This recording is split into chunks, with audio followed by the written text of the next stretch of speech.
Do you care? Of course I care. As a division fan? Okay. Of course I care. So I'm in a weird situation right now. I'm rooting for Dallas Cowboys to lose. However that happens. It didn't go live. Okay. We're starting over. That's fine. Oh, we weren't going live? We didn't go live. So now I got we a are question, going Philly live. sports guy. This is a presentation of Northeast Streaming Sports.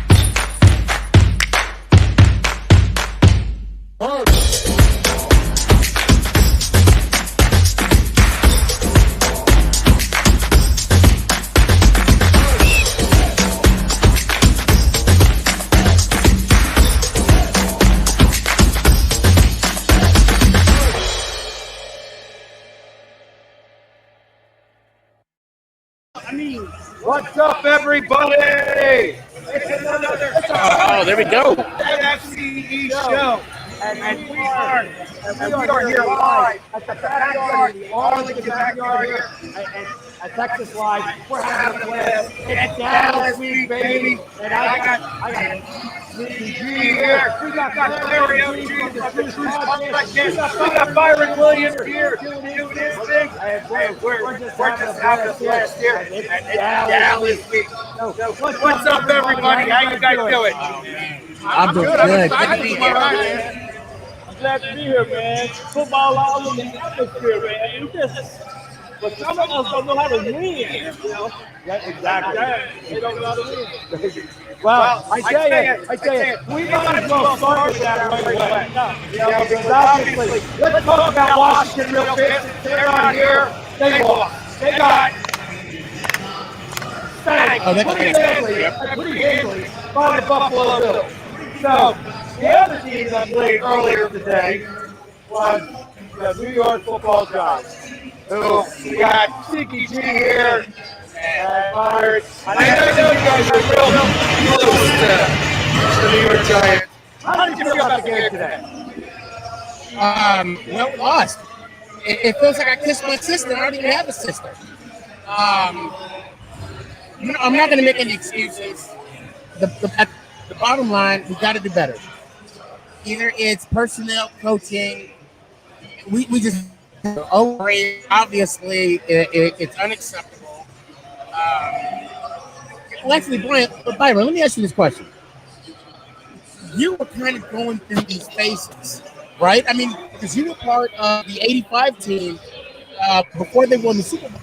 Does this remind you of back in the day when the team was growing and then coming to that Super Bowl caliber? I mean, does this remind you of the growing pains, if you will?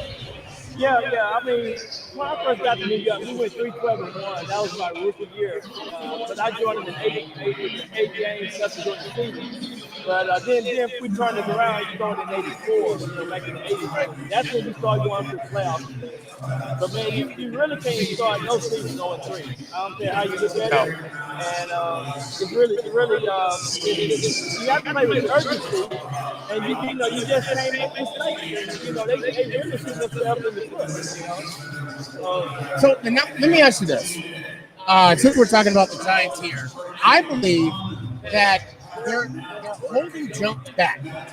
They're not allowing him to throw the ball down the field. They're playing conservative football. Are you seeing the same thing, or am I just being a Tuesday quarterback, if you will? No, you're absolutely correct. I mean, you can't be predictable, and then you got to use multiple sets. You got to use your personnel, like the tight end. You got to put the running back. You got to get everybody in sync with the plays and things, and that's what we're not doing. I mean, you got people sticking at their chest and getting their chest. At the bottom line, you got to have people. You got to have receivers and everybody. You got to be able to run deep routes as well as medium routes. And you got to be able to use running backs out the backfield. And it's time to do this. And we got Kyle Rudolph as the tight end. We got to put all these groups of different packages together in order to be successful on the offense. Make them really a plan of action. So we're not doing it. We're not. I think it's a combination of poor play calling and maybe some poor execution on the defensive side of the ball as well. I got to give props to Pat Graham last year and the defense that we had. I mean, we were number 9 in points and then number 12 also in yardage. This year's a little different. What do you think? I really need your expert. What are we missing this year? I mean, we have the same defense, and personnel-wise, we even got better. But okay, now that Blake is out, defensively, what are we missing? What's going wrong with our defense? It got to be some type of chemistry and something that the coach is not doing. Just a little thing. We was in every game. Now we're playing these teams to lose and started playing. Right. So the difference when you have a team, we got to be able to make mistakes. Can't jump off sides. Shooting yourself in the foot, right? So you have to be able to remind guys. And then you step up and get we got to hold each other accountable when we got to that football field. Right, exactly. I don't like calling out players. I feel defensively at times Peppers is vulnerable. And teams are exposing that vulnerable by Pepper. And I think it started with Denver. The game with Denver, and then after the fact, it's starting to be exposed more and more each game. He's a linebacker. He's an outstanding player. He's one of my favorite players. It's something. I mean, scheme-wise, Graham could do something to improve his play. And if I'm putting you on the spot, please let me know. I don't mean to. Just frustrating. You know what I'm saying? I mean, 0-3. And if I'm yelling at you, it's not you I'm yelling at. It's the Giants. I understand. I know the heart that you have, but if you look back at the history of the game, somebody got to be a leader. We had defensive leaders. We had like the Harry Carlson, Paul Banks, LT. We had 3 people that wanted to go out there down and make plays, right? Right now, we can't figure out what they're doing on defense. So, and that's exactly supposed to be the defensive line. And so right now, ain't nobody stepping up.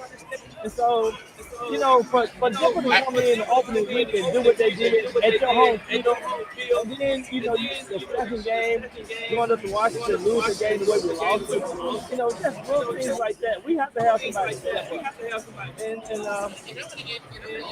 And I'm gonna end on this. Patrick Graham. All right, Patrick Graham. I gotta say this. We're leaving the middle of the field wide open. On that touchdown, the first touchdown that the Falcons scored, I understand the middle linebacker shifted to the strong side, but then somebody got to replace him defensively because it left it open, and then that's how Atlanta got that touchdown. Not only that, the flats are exposed. We got to do something scheme-wise to at least hold the team. When we tied the game, you know what? When we were up 14-0, I still didn't have that feeling that we were going to close the game out. And that's, as a fan, that's just sad. That's just sad. Yeah, I gotta say that. Yeah, when you're 14, you are 14. You got to have that killer instinct. You got to get ready to bury it. Put the dirt on top of it, right? And that's how you play that game. So right now, we're not doing that. And the other team can feel it. They can feel it when they know that they are getting buried. Not at all. And then, you don't give them no hope. And we're giving these teams hope. Yeah. But yeah, Yeah, and that's something. You know what? And it's not only hope, but they're gaining momentum. And once that team gains momentum, you can't get it. It's hard to get it back. You know, it's hard to get it back. Now, Clary, I mean, go ahead. I'm muted right now, but I do have one question for Byron. I'm muted right now, though. First, I want to thank you for joining us. It's not to have a talk with us. I don't want to put you on the scene as well. Being a Cowboys fan, dealing with Jason Garrett for a number of years. Do you feel he still coaches more of a 90s ball game as far as the style? And you want to see him open the playbook up a little more? Just watch it. I like it. I like how he was with the players. He seemed like a good guy on the field, off the field. Right. But he always seemed to be coaching 10 years behind with the style of ball. So on a grade level, A through F. And you don't got to answer to Byron. What is your grade of Jason Garrett? I love Jason Garrett personally. I want to say that. I want to say that I like him, and I really respect the way all the things that he have done. But right now, he's on a D grade level because, first of all, you can't be predictable. You got to be interchangeable. You got to have multiple sets. Right. And so right now, that's what we got. That's what we need. That's what the guys need. They need a new shot in the arm. Right. And so I just think everybody right now should be on skate. Should be worried about their job. So I want 3 years. Never put it for nobody. I don't care how you look at it. Yeah, it just seems, you know. I root for all the young quarterbacks. He knows this. I'm a big fan of college. I love the college game. So I was a fan of Daniel Jones coming out. I want to see all these guys do good, even though they're giants. Jalen Hurts. I love to watch these kids develop. And I would love to see Daniel Jones go 3-3, but lose at the same time. You know what I mean? We'll see how you develop. We'll see how you develop the rest of the year. I think Garrett was going to have to open up eventually. Or, you know, Judge and Garrett and a little bit of, thanks for that answer, Byron. I think on the season, I think they're going to put their backs against the wall. And we will see more of downfield football as we do in 2021 compared to 1997, you know? Right. You know, we'll see, man. I'm excited for it. Every coach that coaches, every player that plays, know that winning is the most important thing that has to happen for them, right? So it's all about winning. If you don't win, they finding somebody to replace you. Right. If I go out and drop 2 or 3 passes, 2 or 3 touchdowns, guess what? So they're bringing somebody in Tuesday to replace me as a player. So they need to start doing this with more coaches. The one thing I remember about Coach Bill Parcells, we had so many kickers coming in every week because our kickers kept missing field goals. Right. Your job is what? To be productive and to make those field goals. And it should be the same way with the coaches. Being 0-3, I tell you what, everybody ought to be on the hot seat. Did you watch any of the Los Angeles Chargers Kansas City game today? I did. You see the end with the coaching decisions of Los Angeles. Yeah, they went for the touchdown. He was going for it. We're going to go score a touchdown. Why kick a field goal when you need to win a game, especially while you're on the road? I don't think like that, but that means this guy is really coaching up his team. Yes, I was very impressed. You know what? That gave that whole team confidence. You know, they ready to go. They gonna be hard for them to lose a game. See, they play to win, and that's how you approach it. I love seeing that in-game coaching. I do think he left a couple too much seconds on the clock for Patty, but I was still like, oh man, he still got to it. But he still played to win the game, and the confidence level he boosted with that team, it shot up tremendously after today's ball game. Right. Yeah, absolutely. Oh, another one, man. This is what I'm talking about. How you doing? Doing good. Tru Blu just showed up, guys. That's right. Now we're getting a party here. Now it's a party. And I tell you, pretty soon here, the sun will be down here in just a second. The glare's been a little bit deadly, but everybody else is able to be seen. I tell you, Tru Blu, you haven't missed much because we're just talking about how the Giants are not doing so well this season. And I was seeing the highlights. Pals and wiping our face for getting our butt kicked. 0-3 is never good. No. So you know what? I will say this. I will say this, that my class is always half full. Okay, I'm a positive person. So for me, the good I'm going to take away from this is Saquon is still healthy. Jones didn't lose us the game. I didn't see a jet sweep, and I didn't see a reverse. So I'm okay with that. I'm okay with that. If that's the least I could go with, I'm going to take that.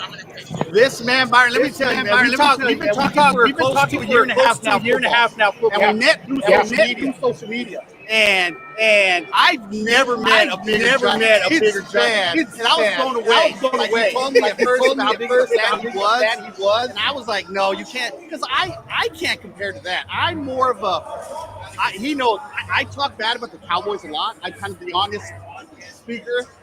Keep it real. Yeah. But this man, he had him 17-0. He had him 17-0 every year. Bryce, let me explain why. Okay. I cannot. Thank you, Philly.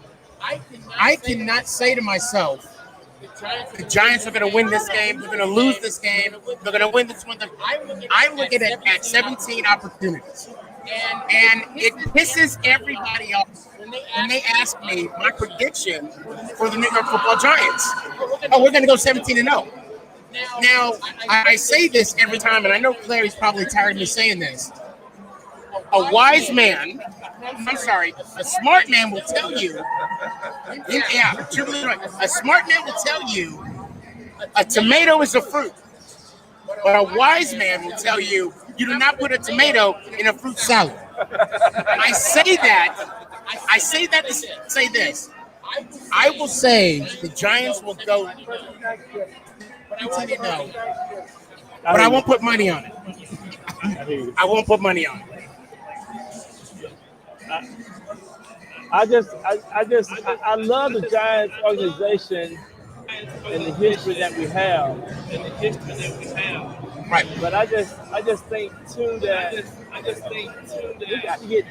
we got to get everybody on the same page for coaches, players, and the way we do business, the way we conduct ourselves. I mean, we don't have too much great history, to be playing the way we play. And our fans don't deserve it. I remember when I first got to New Jersey, they had sacks over their head because we was 3-12 that the first year I went there. But they, after that, man, we started getting on the right track, right? And I can't see us just losing these games the way we're losing. It's hard. I know it's hard to tell for all those Giants fans. And that's what it's all about. And James Jeffcoat just came up.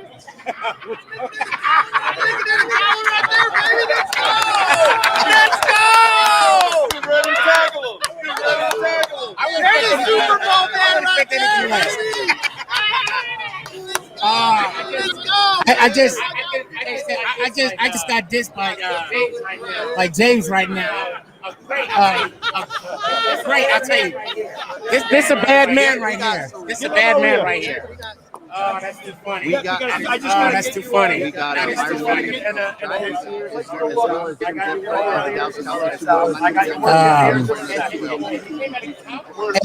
And you came at a you think I'm not worried about him? We're just talking about him. It's we got 3 things. It's only 3 games in. Hopefully we can make some improvements. And I don't know. We are what our record says we are, Man. Tru Blu, wow, welcome. Thanks, brother. How you doing? Oh, you're muted. Yeah, I'm sorry. Gotcha. There you go. Well, welcome. Good to see you. Yeah, I'm good. It's been a long journey just to get to right here in the past 2 days. I am glad to see everyone here. It was hearing the radio today on Sirius, hearing all the highlights, hearing everything that was going on. I was paying attention, of course, to the Giants. Atlanta came out of nowhere.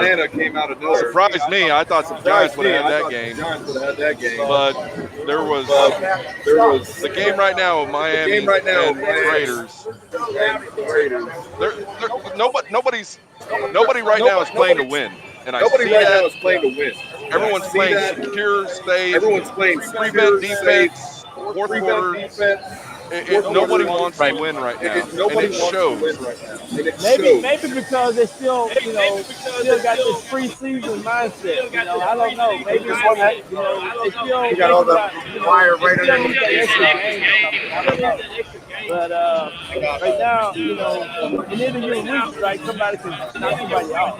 And, like last week, New Orleans played Carolina, like, so it was in the dark. So now they come back and beat New England. So, it's really flipping the coin. Yeah. Again, I think it's with the defensive changes, but the prevents is what I think everybody's doing right now. The only teams that are 3-0 playing to win, and you can see it. The defense is on the spot, the offense is going.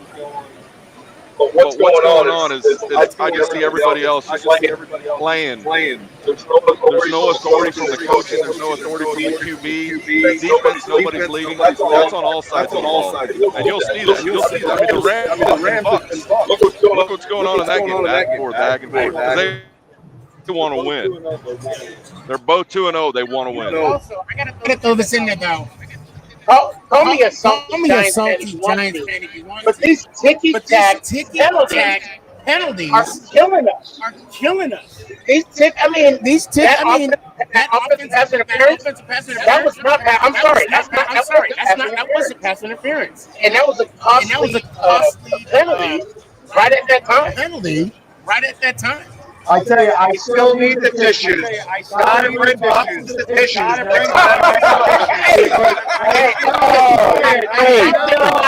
That's all I'm going to say. I'm honestly going to say defense has changed. Yes. It is harder to play defense in the NFL right now than any time in the history of the NFL. Facts. I would not want to be a cornerback or a safety because you're at a disadvantage. Byron's paying these receivers. He's paying these receivers to get all the. What can you do as a defensive player? You can't hit quarterbacks.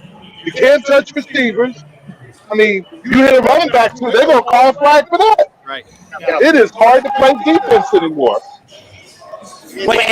It's funny you say that because that contact, it was shoulder to shoulder. I know. And it was past, what do you call unfortunately? Yeah. 15-yard automatic first down. If I'm reincarnated, I want to be a receiver. I'm glad I'm at the table with you guys. Byron, from the looks right here, it looks like you can still suit up. And I think you got a couple routes on it. I'm not one. I can run a half. You got Everybody, I want to apologize. I know this is just a little bit of a go. We're supposed to be this close, and it's kind of got to do what we got to do. So I apologize for that.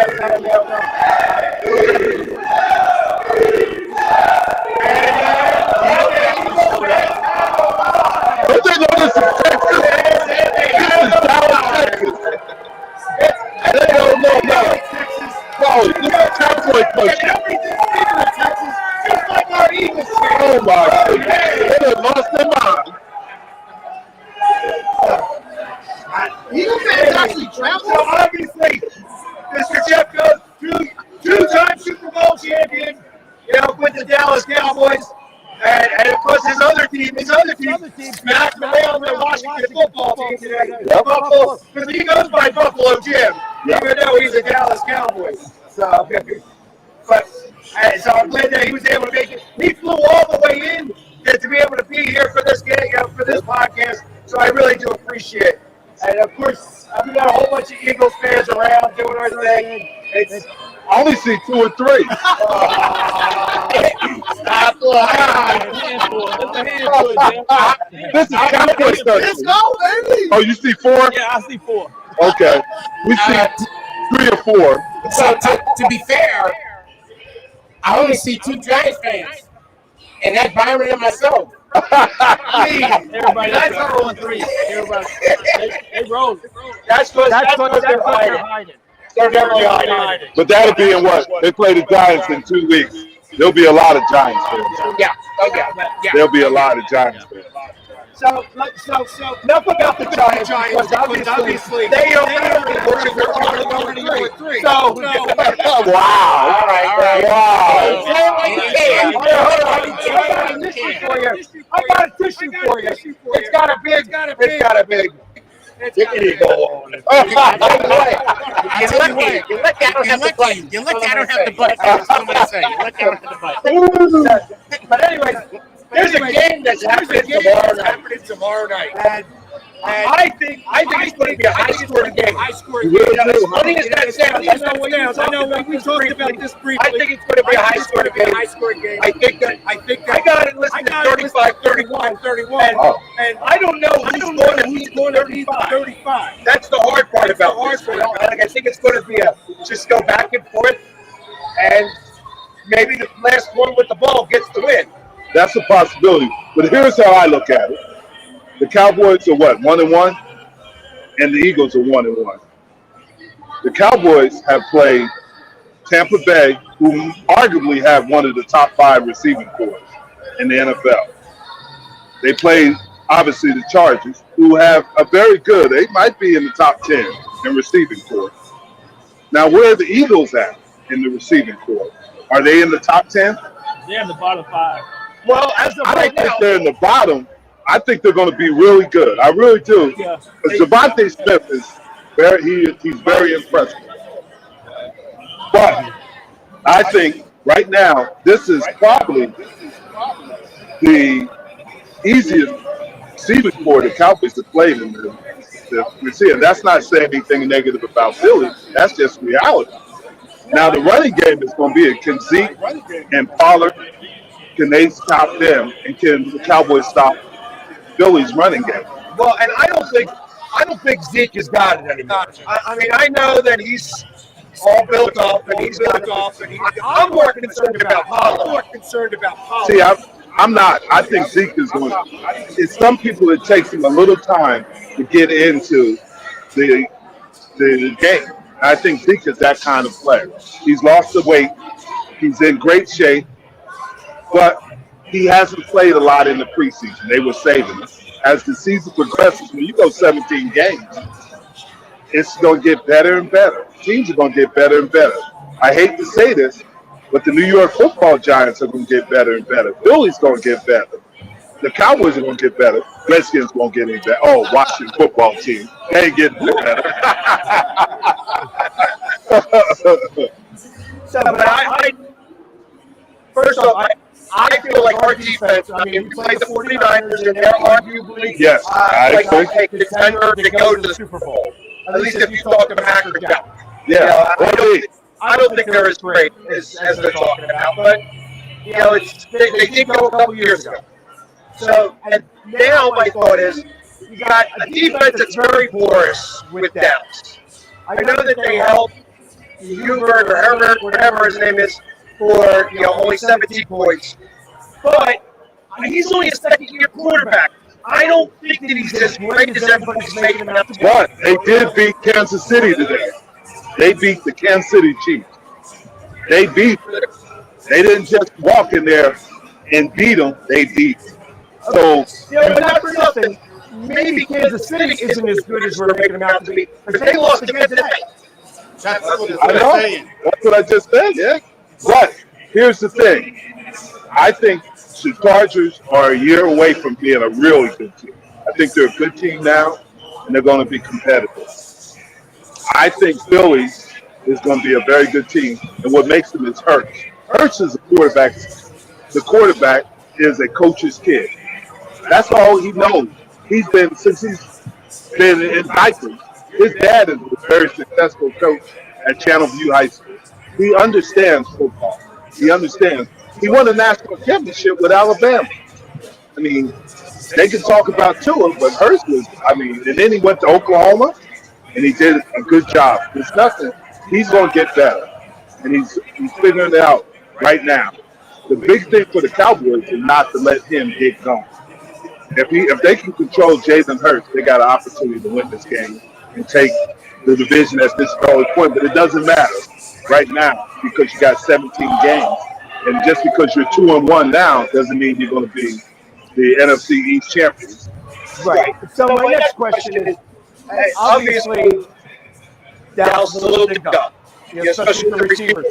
Is it going to be all the running game that you think is going to have to do this, or are they going to be able to do it with just Lamb and Listen, I think they have enough, and I think Amari Cooper's going to play. And how effective he is, we don't know, but I think he'll be there, and he's always a threat. If they leave him 1-on-1, you got an opportunity there. CeeDee Lamb is starting to really take over. And I thought they were going to be in trouble without Gallup. But Wilson stepped in and he did a good job. Plus, when you talk about Tony Pollard is a really good receiver out of the backfield. So they have people that can take up the slack. Well, it's going to be interesting. I feel that we can beat your secondary when it comes to Quez Watkins. I know that Rager is still not sure yet. And I know that Smith is going to turn into something special. But it's his third game. But that's the thing. They are going to turn it. Rager, he's a Texas kid. Waxahachie. And Smith is going to be a very good player. But is it going to be this week? That's the thing you got to look at. Are they ready for this? Because you know how it is. When you start going to the NFC, it's a whole different animal. And then I think the biggest mistake is when your head coach put in there beat Dallas. He's going to walk out there with beat Dallas. I mean, that's bulletin board. They got that up on their bulletin. So, actually, I was just in the locker room today, and there wasn't anything on that bulletin board. In fact, I didn't even see a bulletin board. So, it's a whole different thing. But that being said, the bulletin board is over there in Frisco. So they really need that. This is the Eagles' Dallas. You know what I mean? I know that in the grand scheme of things, that the Washington football team was always the bigger rival in the division. But they've been irrelevant since like the late 80s. Well, here's what you look at is that what made those relevant is Buddy Ryan because of the hate between Buddy Ryan and Jimmy Johnson. That's what made the Eagles and the Cowboys relevant because we didn't like Buddy Ryan and Buddy Ryan didn't like us. That was it. Now you don't have Buddy Ryan and the coach is trying to make it relevant, and which it is. It is going to be relevant because this is going to be a big game. This is going to be a good game. It is not going to be, I don't think you said 35-31. I think it's going to be more in the 20s, and it's going to be a knockout dragout. And whoever's the last man standing is going to win this game. That's how I look at it. Well, and it's interesting. Philly Sports, I want to ask something. I feel a lot more confident for tomorrow night's game because of watching the Chargers. Mario Williams is becoming a superstar alongside Keenan Allen. Yes. And to see what the Cowboys did last week against them makes me feel a lot more confident going into tomorrow night's game. I think we're going to Diggs is becoming something special in front of our eyes, especially in an offensive league. And you know why he is? Because look who his brother is. His brother but I'm serious. His brother is one of the top receivers in the NFL. And who do you think he trains with every offseason? He's training with him. And he's teaching them what receivers think and how they think. So that helps him. Now, the other side, Brown, you got to give him help. And they do have some COVID issues with Canu because he's a great special teams player. So they have breathed out with the COVID. But that's going to be interesting. Philly has some injuries on the offensive line. can they take advantage of that? You know, and that's the thing. Micah Parsons, right in between our eyes, is becoming a superstar. Right. I didn't expect him to do this. I mean, he hadn't played defensive end since high school, and to do what he did in the first game he played defensive end is pretty impressive. That was fun to watch, and you know we all know defensive ends through the money there, right? But I do have concerns. If he does the thing he did against Herbert, we got problems because Hurts will be gone. Right. They got to contain him. They're going to tell him to box him and make him stay in that pocket. So do we rely or what the guy from the 49ers? Yeah, Joey Bosa. Exactly. You got to corral Hurts. You cannot let Hurts get going because once he starts running on you, now you got to change your whole game. Well, I predicted the Buffalo Bills going to kick Washington out of town. And I'm predicting this. Jalen Hurts is back in Texas. And he always had a good game at the stadium. When he came back to play over here in Alabama, he had an awesome game. I think it's going to be an interesting game. He's saving it for Houston because Channel View is close to Houston. I think it's going to be an interesting game. I think it's going to be a very specific game for the coach and the quarterback. Obviously, I felt last week we lost on 3rd and 1 to 4th and 1. All of those battles we lost to the 49ers, and ultimately that cost us the game. They can't make those types of calls. The rookie mistakes for the coach have got to disappear now. You know, it's still, I mean, Hurts is still a rookie. It's only like it's going to be his 8th game starting. So he's still a rookie in the grand scheme of things. So I want to say, I mean, he's going to be seeing Dallas a lot if he's going to be the quarterback of the year. No question. So he better start to bring it down. He better start to figure it out. Yeah. This is a coming out party for him and a couple of other players, CD Lamb, because now they're in division game. And people will say, well, they're not that important because of how the divisions are structured. They are important because you better take your advantage. Because here's the thing. Dallas plays New York or Philadelphia this time. Then they play New York a couple of weeks from now. Then they don't play them until later in the season. And they're going back to Philly. They're going back to New York. I'm not sure about where they play Washington first. But this is difficult when you go back there. You know the weather changes and the philosophy changes on how you play them. So you better take advantage of it when you got the chance. Absolutely.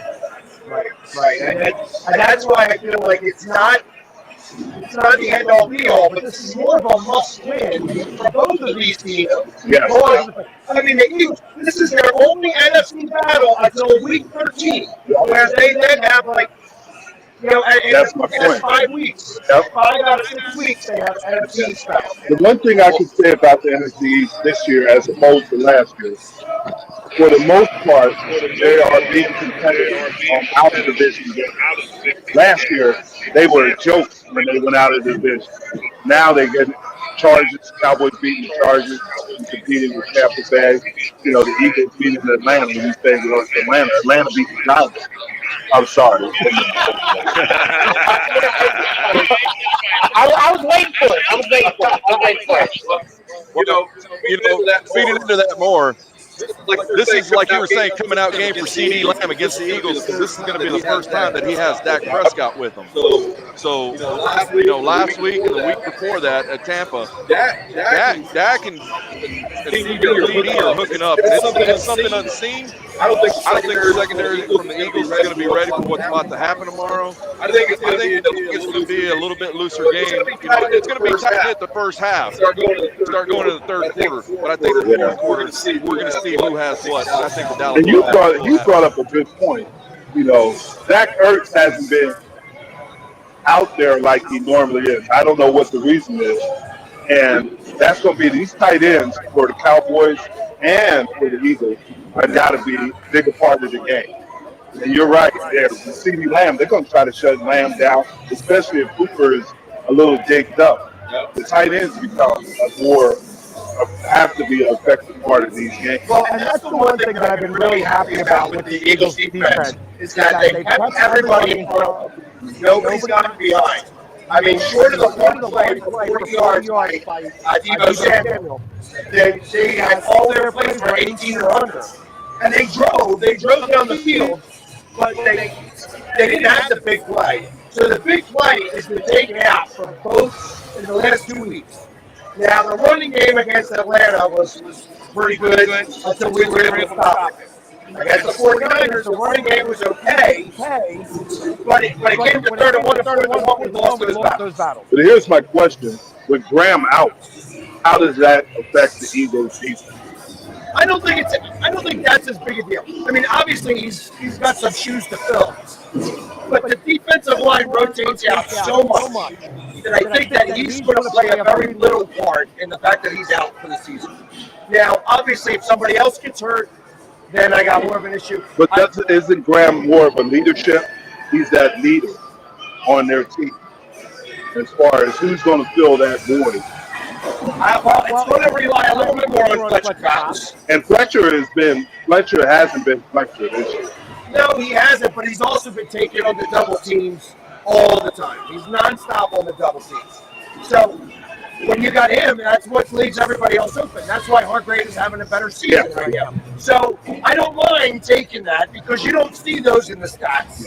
But as long as the other guys step up and get to the quarterback. And the one thing you notice about the Cowboys, this is as healthy offensive line they've been in the past 2 or 3 years. They're very healthy. I know we lose Collins because he's trying to bribe, the drug guys and stuff.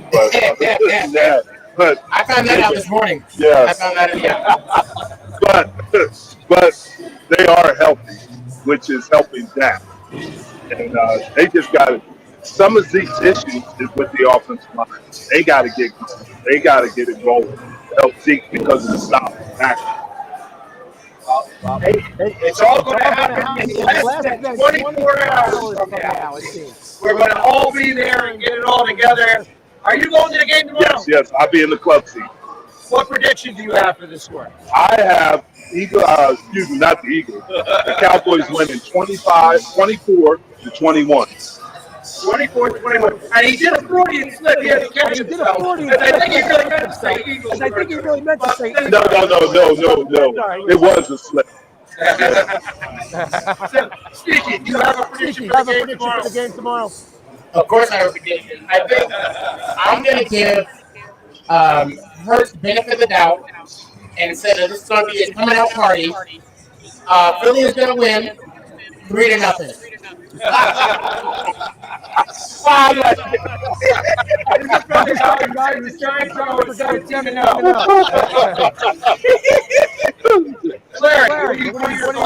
Pretty simple, man. Cowboys going to win this game. It's going to be great. The leg, another closing out game with a field goal. It's going to be close.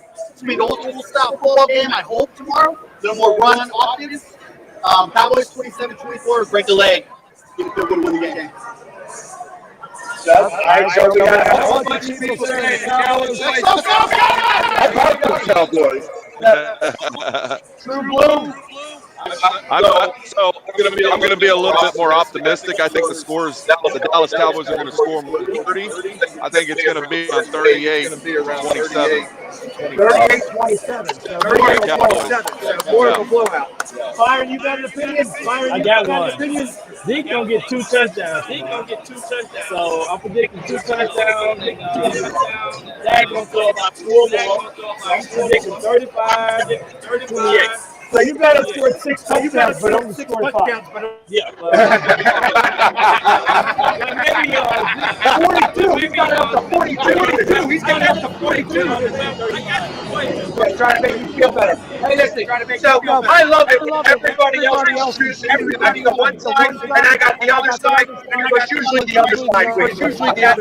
We'll see it tomorrow. Like I said, I know you said I know defense on the play.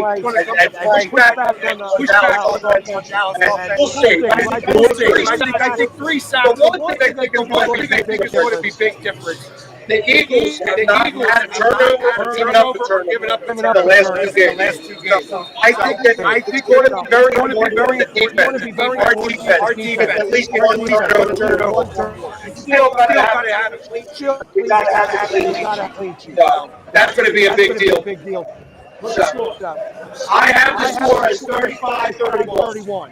And I think I got a whole bunch of the Eagles. I think it's going to be a knockout bracket, and whoever we have the ball with may be the one that wins that game. So it's going to be like a 36-35. But we'll see. But in the meantime, I think the Eagles go in there and I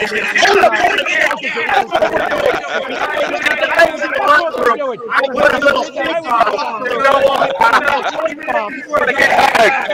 The only green that's going to win is Green Bay.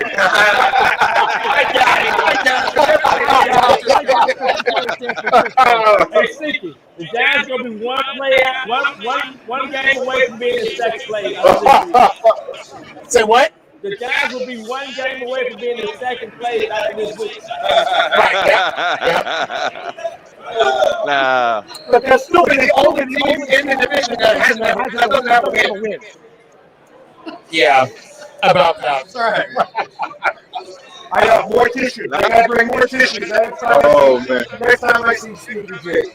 So, but anyways, guys, I really do appreciate everybody coming on. Everybody gets to enjoy Monday Night Football. It's on behind us now. Sunday football. Tomorrow is Monday. And you know I'm going live. I'm going crazy. I'm doing my thing all day, doing my thing. So anyways, it was great. Thank you so much for coming on. Byron. I really do appreciate it. And then you can definitely check them out. And there you can definitely check them out. It's JFG. It's a great thing to find it on the North East Sports Network on YouTube.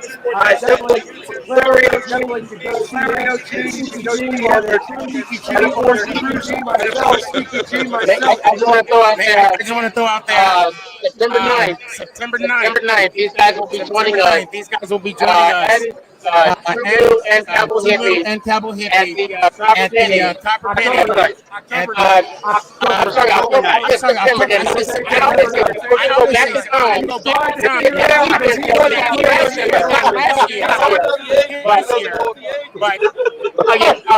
9th at the Copper Penny. They have a live show just like this. Looking forward to it. Everybody, thank you so much for tuning in. Sorry about the echo. But that's the way it is. Everybody, that's the way it is. We'll see you. After this big Eagles game. Blue, not Game Green. Game Blue.